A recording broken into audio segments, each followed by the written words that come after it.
จักรินมาหน่อยโอ้ดีขี้เนี่ยผมเลยล่ะบ๊อบดีเค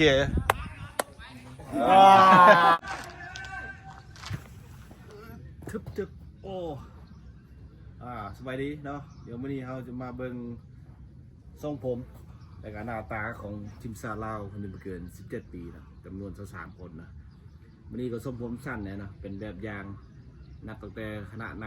ำคณะครูฝึกในกีฬาทรงผมคือกันหมดเลยนี่เบิ่งตัวอย่างเดี๋ยวไปเบิ่งนำกันเลย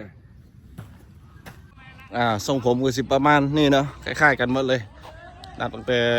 ต่ครูฝึกหานักกีฬาไปเบิ่งนำกันเลยนี่คือเห็นบ่ทีพี่บอกแก้วเว้ยอันนี้ก็จะเป็นครูฝึกใหญ่นะ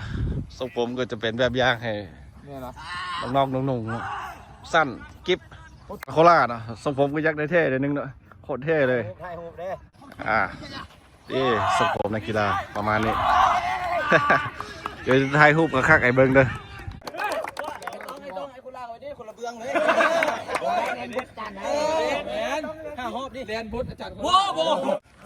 นี่จะแก้วไก่สอนทรงผมนี่เป็นก๊อปโคตรเท่โทนี่เท่ไต่คุณบลอเบิ้งดูคักๆเด้อจอนนี่ดิซื้อยังกินเนี่ยซื้อยังตีไอ้สีนี่แบงค์นะโบบ่นี่มื้อนี่เลยนิ่มตลอดจังเนี่ยเท่เนาะสมผมเนาะนี่ซื้อยังแกไอ้เริ่มละส่งอันนี้ดีเคเนี่ยนี่สัญญาสิทธิ์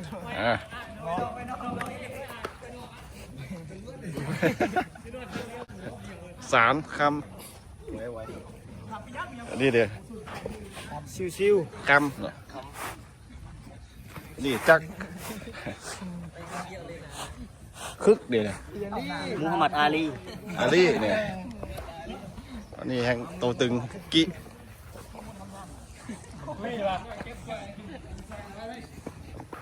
บุญประเสริฐเป็นขั้นสุดท้ายแต่น่าจะมีสปีดน้อยหนึ่งเป็นธรรมดาฉันพยายามขับช้ามาตรฐานเลยสำคัญในการกินให้ยังไงเจ้ากินสิ่งที่มีประโยชน์เนาะโอเคแบบสอบแบบ4เนี่ยบอกกินไปอย่างแบบ4คาโคล่านั่งอารมณ์โซนิบุกินเนาะกินสิ่งที่มีประโยชน์เป็นโน้มน้ำสุดท้ายให้กินน้ำส่วนน้ำซ้อมนะเนาะเรื่องจะเป็นเทคนิคพยายามเจ้าเข้าใจเทคนิคหลายขึ้นให้เราเห็นวันเจ้ารู้เข้าใจเทคนิคหลายขึ้นเลยการโคฟ้องการไปการไม้ไอ้บอกฮอตแดดใช่สำคัญใจเย็นเนาะมีโอกาสใจเย็นโอเคบ่เสี่ยงได้จึงเหตุบ่ได้จึงค่อยว่ากันตั้งใหม่โอเค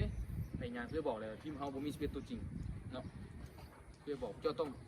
เจ้าบืนต้อง3คนสุดท้ายแล้วชิงดิบเจ้าบืนนี่ก็ต้องแม่น11คน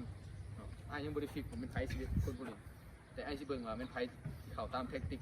ที่เฮาเล่นเนาะไอ้ลินมั่วนี่เอาทีมเฮา